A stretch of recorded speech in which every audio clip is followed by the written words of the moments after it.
Well, good morning, good afternoon, folks, depending on which part of the world you are dialing in from. As Freddie said, my name is Ike. I'm Senior Vice President for Strategic Partnerships here at Kiwi Tech in the Washington, D.C. area.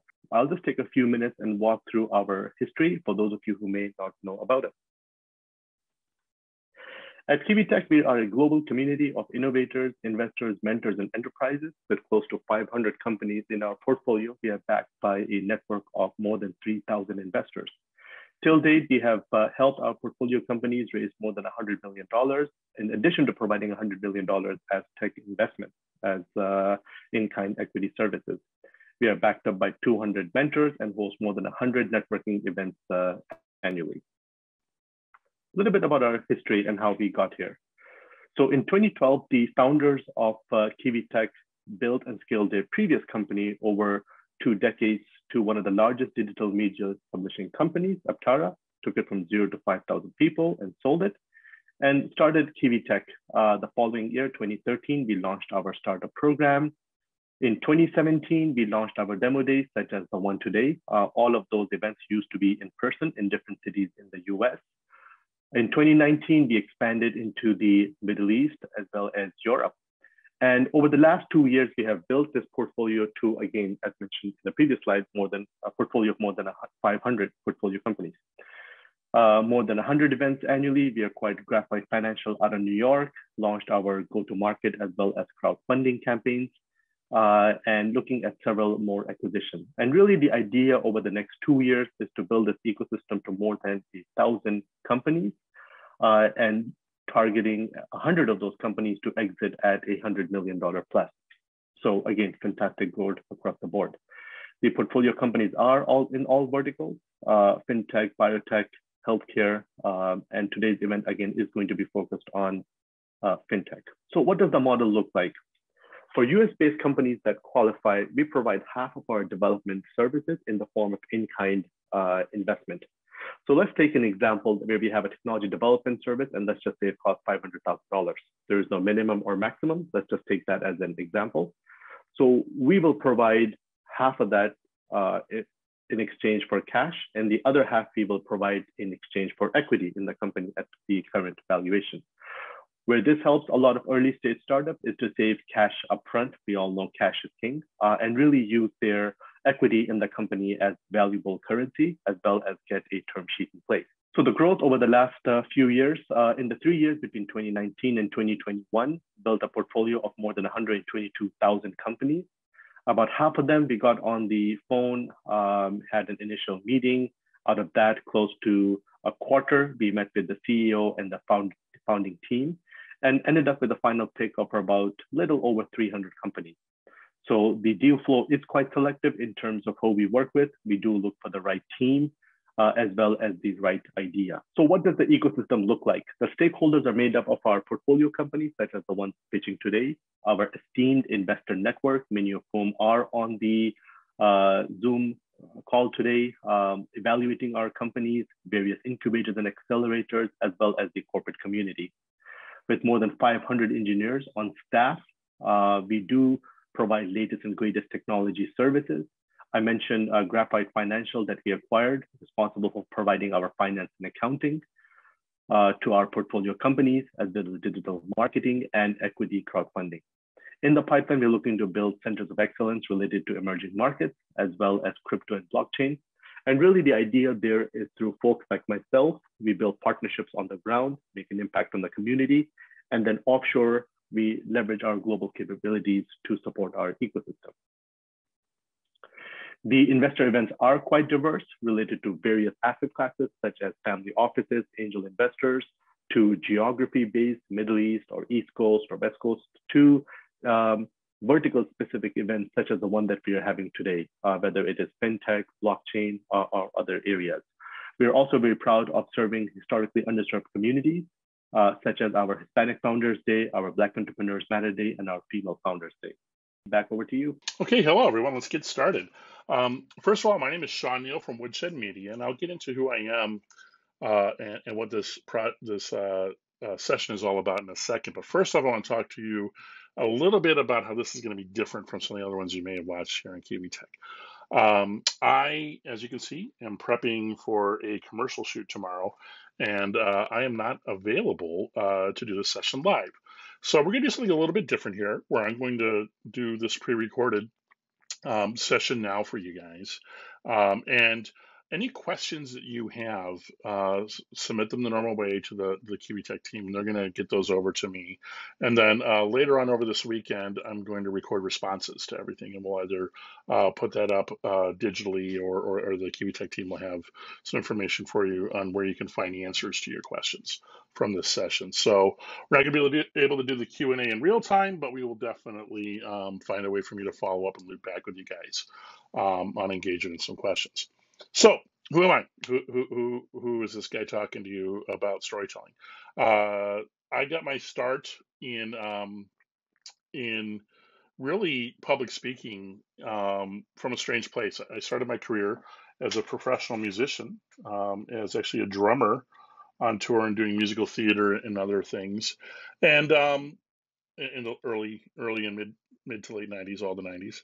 And as that kind of grew to an end, I was looking for a career change, and ironically found my way to Apple, and started doing a lot of work in the branding and marketing division, and specifically getting up on stage in front of an audience and delivering keynote presentations, such as this one. And really at the time explaining, a very transitional Apple getting away from this is the pre-iPod era, getting away from the proprietary processors, introducing iPod, introducing iPhone, introducing the Intel platform for the Macintosh, all during the time that I was there. So it was very much taking what was a niche technology and explaining it to the masses in a very simple way to get them on board with what I think we can all agree has become one of the dominant technology platforms out there.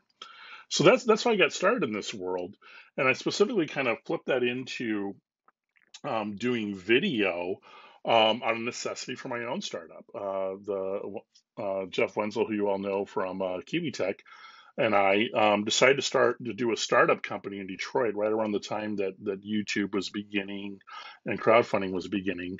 And there was all this disruption in the music space over downloading and record sales, physical record sales or CD sales at the time weren't happening anymore, and everything was starting to filter its way out to digital.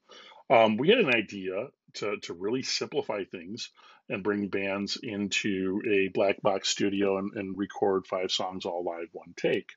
And we needed to do 2 things. Number one, we needed to figure out how to do video for that, and I was like, I'll learn that side. And number 2 is, we needed a way to fund it, and we had just seen the emergence, within weeks of the Kickstarter platform. And I was like, along with my video duties, filming these artists, I'm going to take control over how do we educate the public about this message about how to use these new technologies of social media and Kickstarter or crowdfunding at the time, which was a brand new concept, into getting an audience excited about microfunding these projects. So that's my background and how I got started into this, and that later evolved into raising the money and filming some of the most successful music documentaries to ever come out of the crowdfunding platform in the Wrecking Crew, one that we raised the money for, and then Cream, the Story of Cream magazine, which you can find on Amazon Prime right now, both raising the money for it and then being the principal camera operator and filming that. So in that process, I've worked with hundreds and hundreds of companies, both in the Kickstarter reward-based crowdfunding platforms, along with the investment crowdfunding platforms, of how to distill your story as a startup into these emerging platforms, these ever-changing platforms to connect with an audience. So anyway, that's who I am. Let's get into it. All right. So your story. Who are you? How are you going to get your message effectively communicated to an audience, specifically using video? The very first step is a step that I think people overlook. Um, and that is, you really have to communicate who you are. Who is this person in front of me talking, trying to get me to invest or buy into this idea or this concept? And this is the area that I think most founders immediately run into a brick wall for a couple of reasons. Number one is a lot of founders just aren't comfortable being in front of a camera or being in front of an audience. Maybe they have a more of an engineering background or a software background or a finance background, whatever it is, and they're just not used to getting out there and talking in front of people. And unfortunately, this is going to have to be one of the biggest hurdles that you overcome or you find a solution to if you're going to be able to effectively operate in these mediums that are out there for communicating your message or your idea through video, specifically through investment crowdfunding. You've got to be able to learn how to use these tools and speak in a very, very concise manner and communicate, this is who I am, this is my background, this is why I'm investable, this is my pedigree, this is why I'm passionate about this idea. This is Smart Girls and their CEO, whose name I'm not even going to begin to try to butcher online, but we're gonna go through some of their campaign and you can see. But I think that she was a really great example about a person who was immediately out front and able to communicate her passion for teaching girls to code through toys, which we'll get into a little bit about their product idea. But effectively, in every engagement, every conversation, every place that she was, immediately connecting the person, the CEO, to the passion and the idea and the project, and that's kind of that sweet spot of being able to effectively put yourself out there. The second thing is you really have to be able to be um, concise about what it is that you're making. In this case, this toy was a robotic car for young girls that is programmed with the iPad, designed as kind of a vehicle, literally and metaphorically, to introduce them to the world of coding, to address a problem that I'm sure you're all aware of and facing, that there just isn't an equal representation of women in technology, women in these coding areas. And this toy was designed to appeal to the girl toy culture, but also provide some STEM education and change things. So really being able to, in one image, which I think this is a great image right here, this image effectively communicates exactly what it is that they're making, who it's for, and what the purpose is.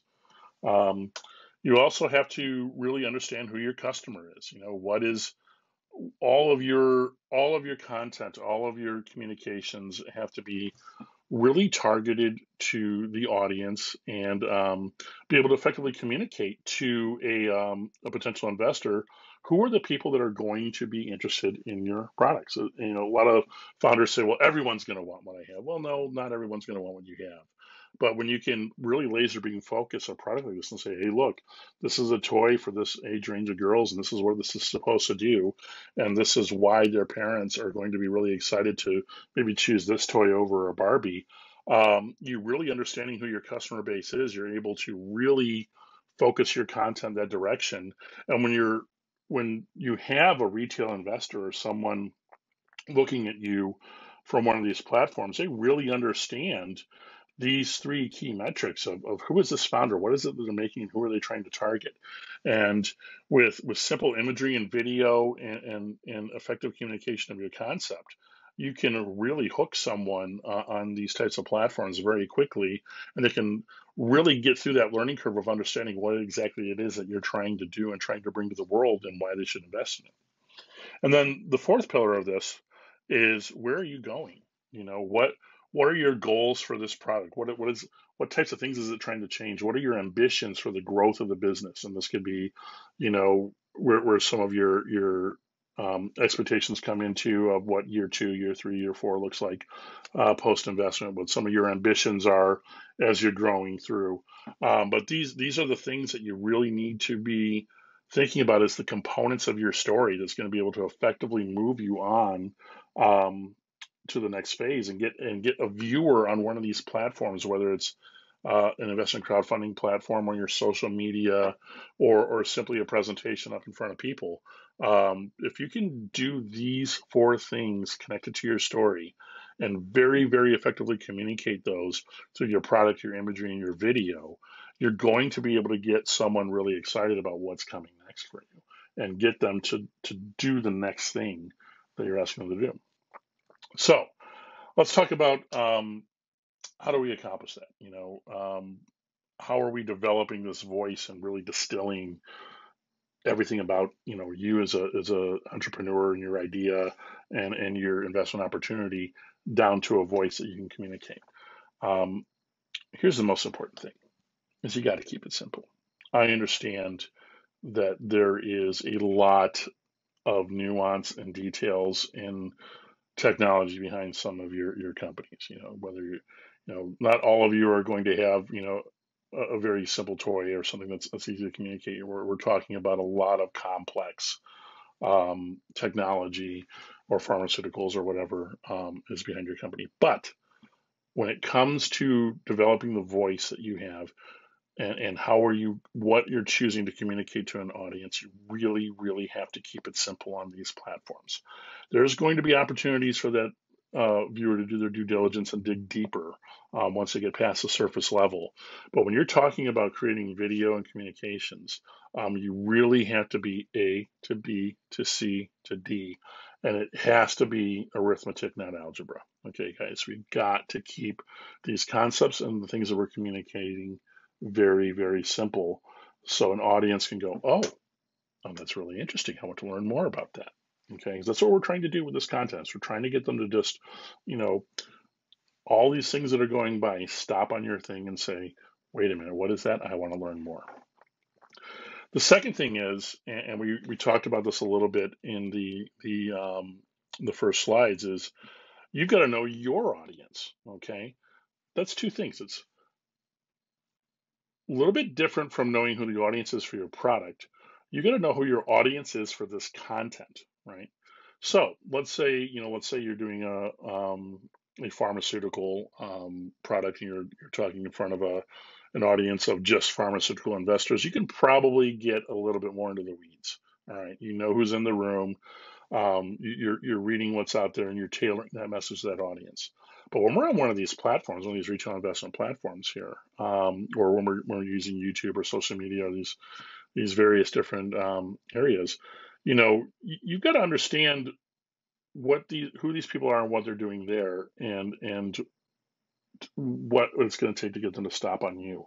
And I can tell you, it's not going to be, and everybody is going to love this, so everyone needs to hear it. You really need to think about, okay, if I'm making said piece of content or going on said platform, who are the one or two constituencies that I want to really get excited about this? Now, that might be a really narrow audience, but if you can really effectively, get your message out to them and start to see some results, that really narrow audience can be the center of the bullseye that you're seeing here in this image. And getting them excited and effective will start to reach out, and you can start addressing the other layers of the target here. So when we talk about that Smart Girls toy, her all of her messaging early on was all about, I want to excite the parents of these kids that would want to buy my toy, and I want to excite the type of retail investor that is aligned with my mission of what I'm trying to accomplish by getting more young girls excited about coding and getting behind the scenes and technology, right? Very, very much the center of the bullseye. But when she starts to build momentum with those audiences, she starts to get things going and get on Shark Tank and build investors. You can start to address those outer layers of that bullseye that aren't necessarily your core audience based off the momentum of that initial audience. But if you immediately try to start just spraying your message around every constituency on this target, you're probably going to be diluting your effectiveness in your message, and nothing is really going to really stick. So you really got to develop that voice specific to that audience on that platform in that space and time, and focus on getting those people energized who are going to be the center of your bullseye here, and use that tip of the center of that bullseye, the tip of the spear, sorry to mix metaphors, as the momentum to start to reach broader audiences down the road. But it has to be targeted. You have to understand who you're speaking to in relationship to that platform. And here comes this next thing is you've got to be the front man. You've got to be the person who is out in front. You've got the audience gathered, you got their attention, now you got to keep their attention. You can't suddenly say, oh, okay, thank you for coming. This is a bass solo now. I'm gonna bring up my COO and they're gonna take it from here. No, no, no. No, no, no.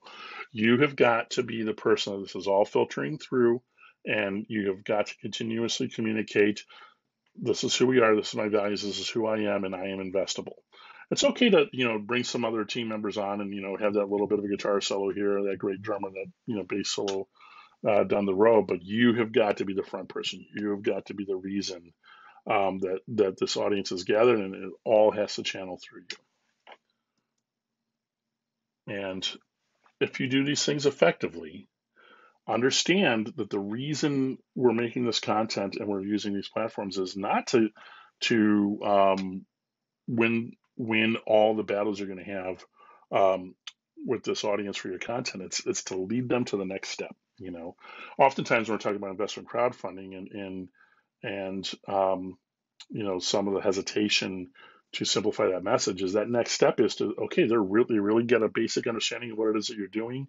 That next step is getting them to your platform page, or you're going to have your disclosures and a lot more deeper dive information on the investment probability. But they're gonna be really excited when they're getting to that and starting to dig in, and you're more likely to convert them as an investor because you've done these first three things right, and then you're leading them to that next step, versus just firing that information can at them all at once and it's like, I don't understand what you're trying to do and I'm overwhelmed with this and I'm just going to move on.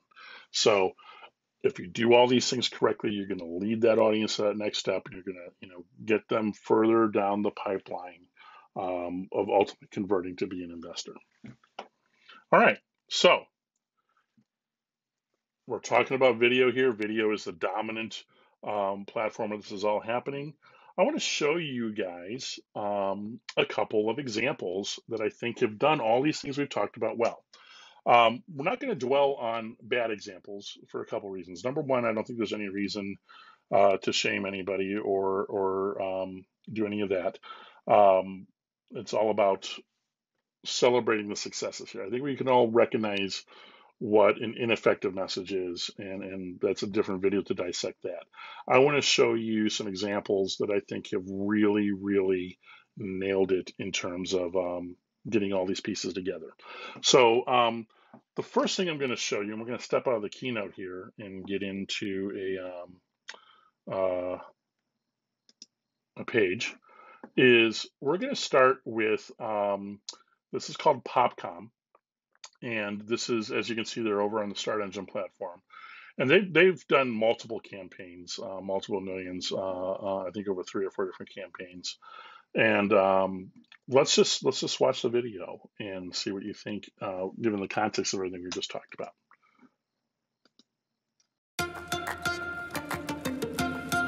Retail is changing fast. Now more than ever, consumers prefer to self-service and self-checkout.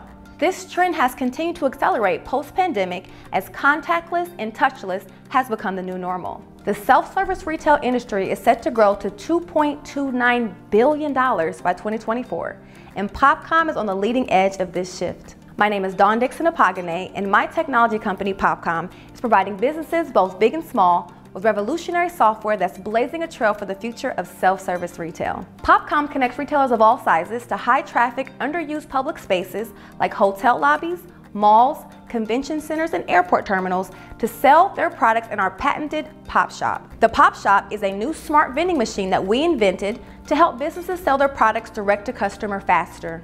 At the core of our smart machines is our groundbreaking software. Machines powered by PopCom software provide retailers with deep customer insights to help businesses expand and operate more efficiently. This includes anonymously collecting customers' age, gender, emotions, and calculating sales conversions in real time.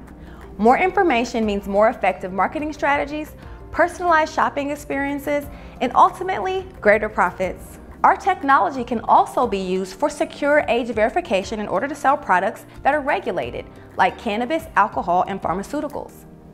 Our software uses facial recognition and enables retailers to securely verify customer identity to sell these products and ensure compliance with regulators. We have several customers using our regulated retail software, including one of the largest wine cellars in the world and 3 cannabis shops in Los Angeles and in the Netherlands.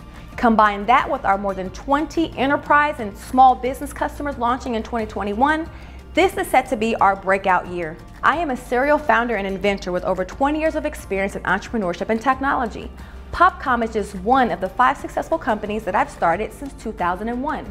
My success has landed me on the Forbes 1000 list, the Inc. magazine Next 100 Female Founders list. I've been featured in Entrepreneur magazine, CNN, MSNBC, and more. With your investment, Popcom can lead the charge and provide retail companies with smart new ways to sell their products while gaining customer insight that will help grow their businesses.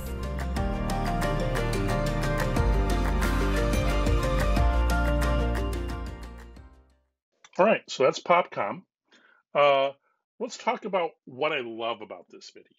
Number one, when we talk about be the front man, be the front person, she immediately exudes, a colorful confidence in everything, the styling choices, how she's engaging with the camera, and her effective communication of a lot of what inevitably would be some, initial objections and concerns about what the product is and what the product is doing, right? She's showing you a couple verticals, letting you know, toward the end of the video, who she is as an entrepreneur, her experience for that, and then you're seeing where the company's going. Keep in mind I think this is their 3rd crowdfunding video. So if you go back and look at their previous Start Engine campaigns, you'll kind of see the evolution of, genesis of the idea. Here's the first prototype, and now they've been in the field with 20 or so different locations going. But in this round of investment, it's all about, this is the breakout year. This is what we've already been able to do. This is where we're going, where we're having successes, and where we're really starting to narrow down who this product is for, where it's going to be effective, and where it's going to see some growth. So this video, obviously they've had a lot of success, but I think this is a really great example in about 2 minutes and 30 some odd seconds of really effectively communicating what Popcom is all about and getting a person on the hook of saying, oh, I really want to learn more about this. Okay. So I think this is a really excellent example that portrays everything we've been talking about here. I'll show you a little bit different approach. This is TrueBrain. Again, I think we're looking at the 2nd or 3rd campaign with this. And I know that this particular founder isn't necessarily as comfortable in front of the camera as she was. So that solution of, okay, you got to be a front person. You've got, the story has got to be about you. You've got to be the CEO. You've got to be out front. But what are some of the ways that if we're really running into those barriers of not necessarily having that comfort level, what are some of the ways that we can innovate with the content around that to still maintain the mission and still really get a sense of personality? And I think this video has done an excellent job of that. Our brains are a lot alike, but they're also very different. From our concentration, our memory, even our sleep. That's why TrueBrain has brain food tailored to you. I was a corporate executive, but so consumed by stress and distractions. I had to find a balance before I worked myself to death. Enter neuroscience. So I moved to LA to work with the top neuroscientists in the country, studying brains to figure out how we can do our best, most meaningful creative work. Then we built a company around this. Measured a ton of brainwaves under stress, went to Start Engine's Tech Accelerator, raised venture capital from 4 funds, filed patents on our nootropics and ketones, launched the best brand in high-function brain food, sold $17 million worth, reached profitability, raised over $2 million from 2,000 investors, launched our CBD product line, shipped thousands of customers all over the globe. Leveraging neurotechnology to disrupt the energy market. So here we are, hunting for the next big breakthrough. It's microsonic waves. When applied through physical touch, sound waves have shown an impressive ability to soothe your sympathetic nervous system, getting you out of fight or flight mode and into calm, balanced focus. So join us. Own your own stake in TrueBrain. The next great neurotech is being built by us.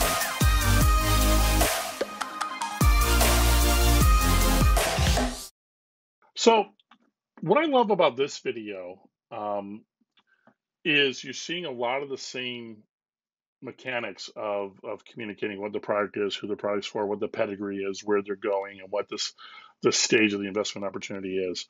But we're not using the trope of a CEO talking directly to camera, which we know in some of these setups can come off a little more wooden, you know. And by changing it over to a voiceover in a more rehearsed situation where we don't necessarily have that environment that is making it sometimes uncomfortable for a person.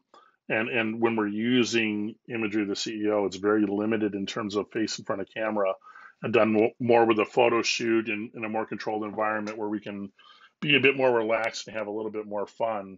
Then tailor all the content around that to match when we're using our models and we're using some of the stock imagery. It's just as effective, you know. So we're really understanding who the person is, what that story is, and when we're running into some of those barriers that could be a hindrance to effectively being the front person, we're not making the choice of, okay, just use some random spokesperson or whatever. No. Let's create a way around that. Let's find a way that does work and allows us to effectively get that content out there. So these are two really excellent examples of obviously delivering results, getting people to take that next step and find out what's going on with this. Why are these companies having so much success? But all of those components of effective communication, of storytelling, are happening within these videos. All right, and just to show you one really interesting thing. One of the objections that often comes up is the costs around creating content like this. Now, you are going to have to invest in doing quality content, and I can tell you, you know, nothing is better than having professionals that are used to working in interview situations or used to working with these personalities that can take a look at the conditions or the situations that are around each founder and find a way to get to that end goal with what, you know, they're being presented with, what the various different nuances are of the company. But that is an investment as well, right? I made a point to show you two videos from campaigns that have been on their second or third iteration of investment crowdfunding to show you that this content isn't a one and done. It can really start somewhere and then you build upon it. For example, I think this is TrueBrain's third campaign. I have their first video. So let's take a look at this one.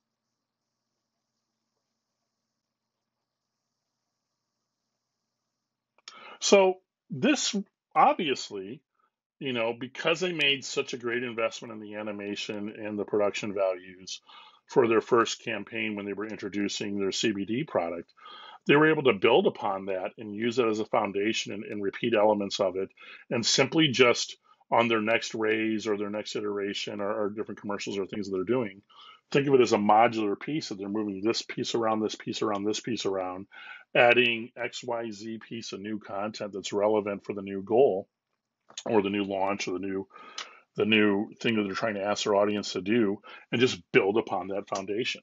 So it's not a one-time cost or a sunken cost of just, you know, investing and doing a really effective video piece. If you do it right, these things can build upon each other and become this, you know, these building blocks of content that you're using all throughout this stage of life in your company. So, you know, a really great example of making the investment in doing it correctly the first time, and then using it as the building blocks for the next one, the next one, the next one, moving on down the line.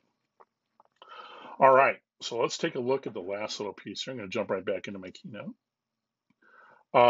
Tailoring your voice for the platform you're using. This is super, super important, all right? Because when we're making this content, it's kind of going everywhere, right? It's going on your WeFunder platform or your Start Engine platform, but it's also being used in Facebook ads or TikTok ads or YouTube. It's scattered across all these platforms. And all these platforms have a personality and a purpose.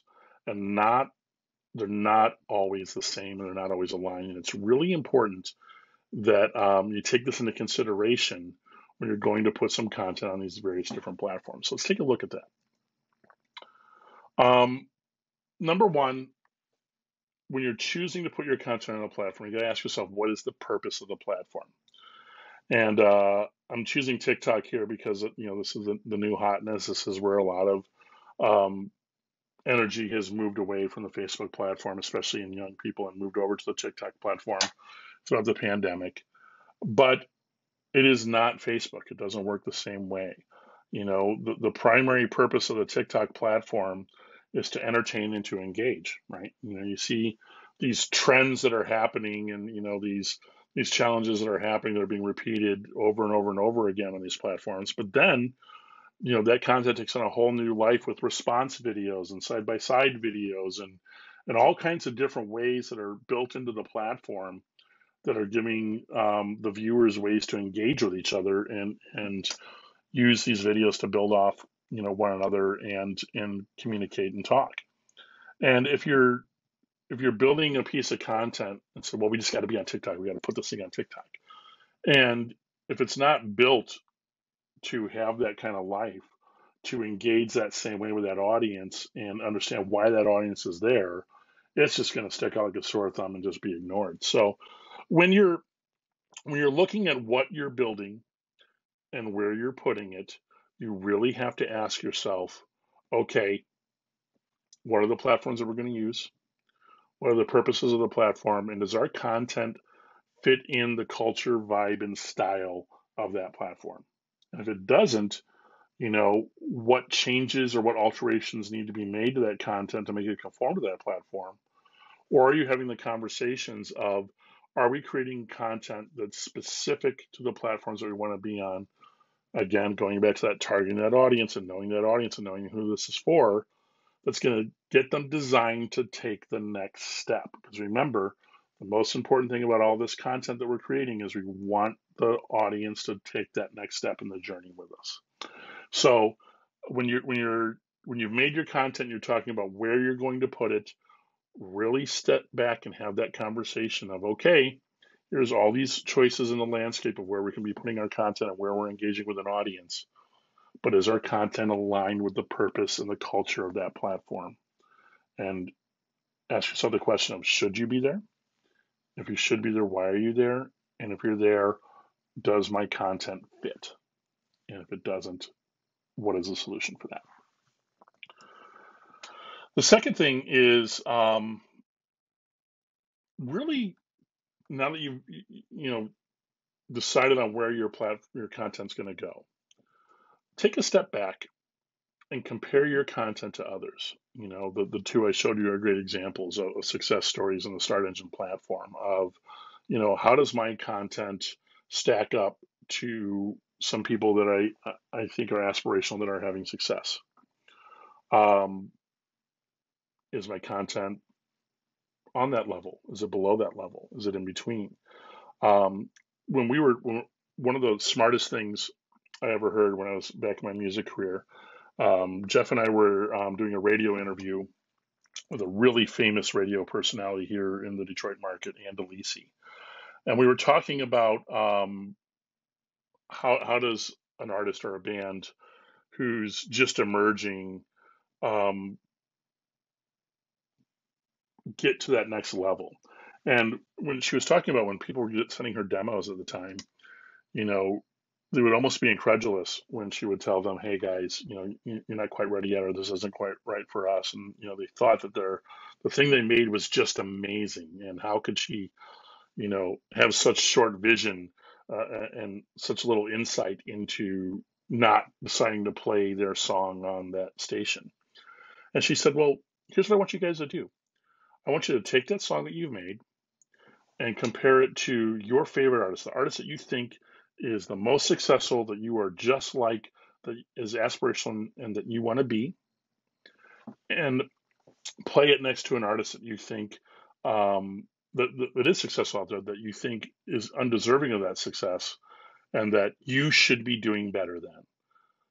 Play that song, and your aspirational song, and compare the three, and really honestly sit back and assess where you are in that order.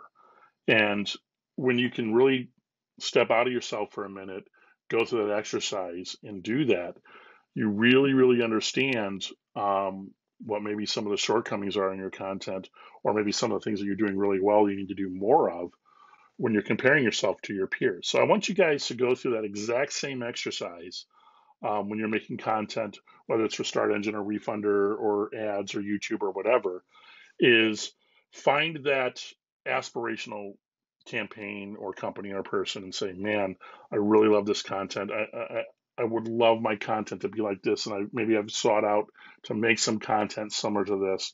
Let's see how I stack up against that, along with someone that's also having success on one of these platforms or investment type activities that you think that you should be doing better than, but you're not, or you think you will be better than them, and see how your content stacks up to that campaign. And if you find yourself square in the middle, or closer to your aspirational goal, you've probably made the right choice, and your content probably is going to be effective. If you find that you're closer to the one that you don't, you think you're better than, but you're not really even living up to that standard, you may have to take a step back and really ask yourself, is this the right level of content? Is this going to be effective the way I think it's going to be effective? So that compare and contrast to one above and one below in your mind of where you think you should be is a really, really effective tool to evaluating what it is that you're endeavoring to create or what you've created, and trying to gauge, is this going to be effective and successful? And then the last thing is your audience engaging? This is a YouTube channel called What Makes This Song Stink, and it has nothing to do with investment crowdfunding or whatever. It's actually almost a parody of everything we've been talking about. But I want you guys to all go check it out, because it is a masterclass in a back and forth discussion with the founder and his audience.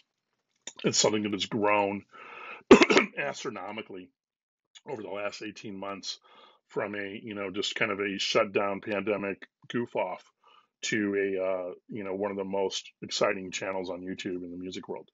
But it's because the audience is receiving and engaging, giving feedback, and there is this two-way conversation going back and forth. If you're just broadcasting, and making content and putting it out there and just getting clicks, but no one is really commenting, no one is engaging, no one is giving that back and forth on those platforms, especially like a YouTube or a TikTok or a Facebook and asking those questions and engaging on this platform, your content isn't modern, and it isn't doing what it's supposed to be doing in the social media age.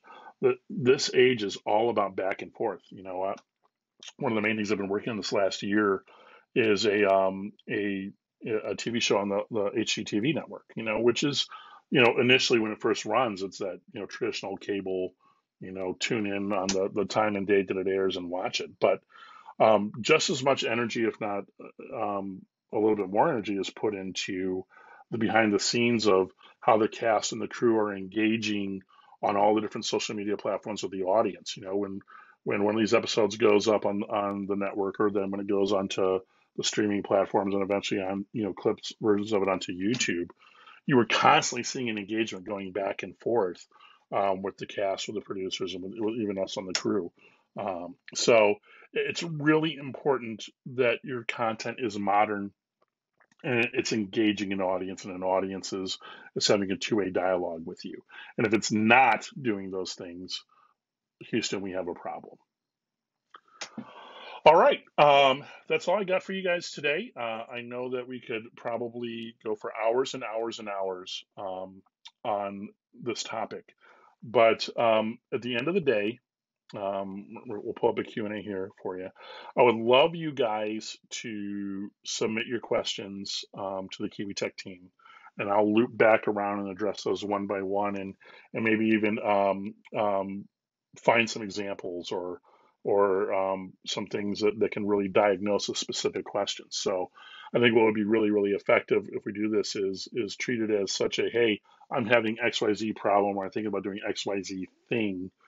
What are your thoughts within the context of what we've been talking about here? And if you give me a really specific rundown, I can loop back and give you some really specific suggestions and solutions to maybe how to tackle that problem. But the key points I want to leave you with is you have to be the front person. It's inescapable. They're investing in you, your idea, and your company, and you have to effectively communicate that. You have to really understand who your audience is, not only for your product, but for the purpose of which you're creating the content for at this stage of the game, which I think most of you is likely going to be stepping a toe into this investment crowdfunding genre, right? So